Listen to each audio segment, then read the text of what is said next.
Anyway, phew, I mean, let's get into this. USC, UCLA. What do they bring to the Big Ten table? Well, storied tradition in football. UCLA also brings a storied basketball tradition. And John Wooden and those championships back in the 60s and 70s. You've got, Reggie Bush and his plea to get his Heisman back now that NIL is is a thing. He thinks now he's eligible to get his Heisman back. All right. Good for you, Reg. Of course, Marcus Allen.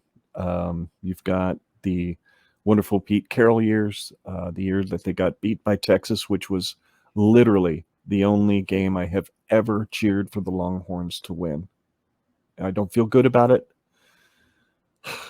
but I did it. And then you've got UCLA, which I think Nebraska in some ways has a bit of a bone to pick with the UClanners. We used to kick the daylights out of them back in the 80s, as well as in the 90s when Nebraska was embarking on that championship run. If you remember, Lawrence Phillips, God rest his soul, made his breakout performance against UCLA in Los Angeles in 1993. I think he rushed for like 124 and a couple of scores or one score, something on a really close game. I think it was 13-10. Someone might need to correct me on that. I don't recall. That's long time ago for me. And then 94, of course, that was the year that things really started to take off for us. And we beat them pretty handily. If I remember, I was like 49-17 or 49-27, something like that. And if I remember right, it was also the game where Tommy started to feel a little twinge in his calf. And then it was the next week when we played Pacific that the injury, the blood clot injury, obviously surfaced. So there's some history there. And then, of course, the games we played during the Pelini years, in which we completely gacked away a game at home in Memorial Stadium after jumping out to like a 17 or a 20-0 lead, which unfortunately was the very first game my co-host and oldest son Scott got to attend in Memorial Stadium. So what a bummer. And then, of course, then we played them out there in Los Angeles and again gacked away a good lead. I think Taylor Martinez ran 100 and some odd yards for a touchdown on a broken play. Maybe it was I don't remember if it was a called pass, and he scrambled out, or if it was a zone read or something. But that was pretty cool. There was so what do they bring? What does UCLA and USC bring besides the tradition, besides the storied backgrounds that they both have in football and basketball? I would say they bring a great name.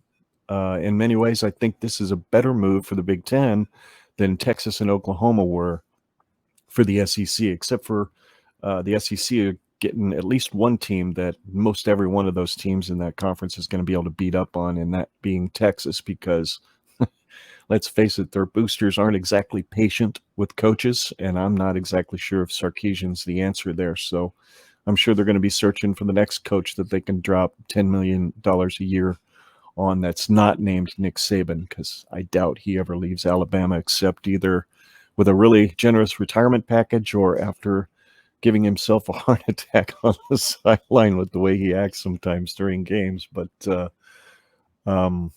be interesting to see how that all shakes out as far as, is this a better move for the Big Ten to get these two guys?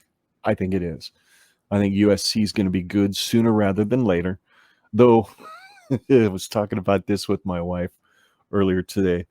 Isn't it funny that in many ways it looks like Lincoln Riley bolted the hell out of Soonerland as quickly as he possibly could, because supposedly he didn't have much of a say-so when it came to Oklahoma moving to the SEC in the first place. And there's a lot of things floating around that said he didn't really want to have to play an SEC schedule every year. So what's he do?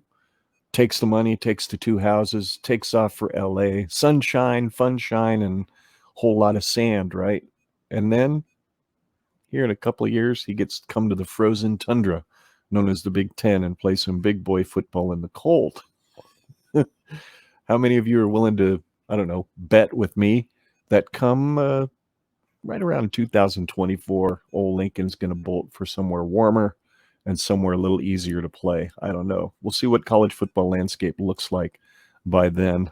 But for me, it's interesting. Very, very interesting. And UCLA brings that Chip Kelly team to the conference. How much longer he's going to be the coach at UCLA, I don't know. I didn't really do a whole lot of research.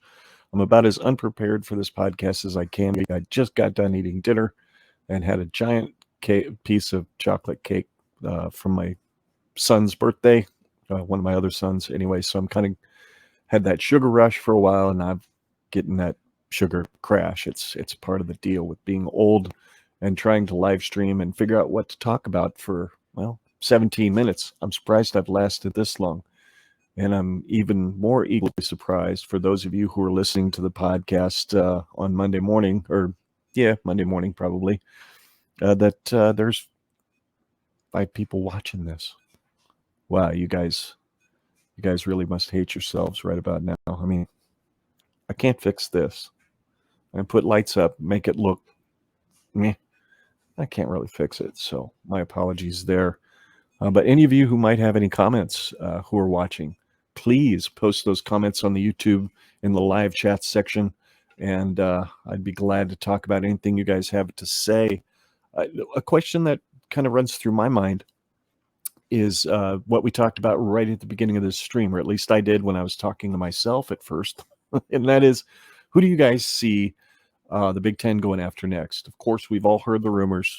Washington, Oregon are kind of the two that are sitting and been told to kind of kick back. We're waiting on something else, but eventually maybe this will happen. Apparently, that maybe they've applied for membership in the Big Ten. I don't know. But the big fish, the natural fish, the one that we should get into the Big Ten is obviously we need Notre Dame. Notre Dame fits the conference like a glove, if you will. And if we're going to have 20 teams, Notre Dame really needs to be one of them. And I'd like to see that happen for sure. I would love to play Notre Dame on a fairly regular basis.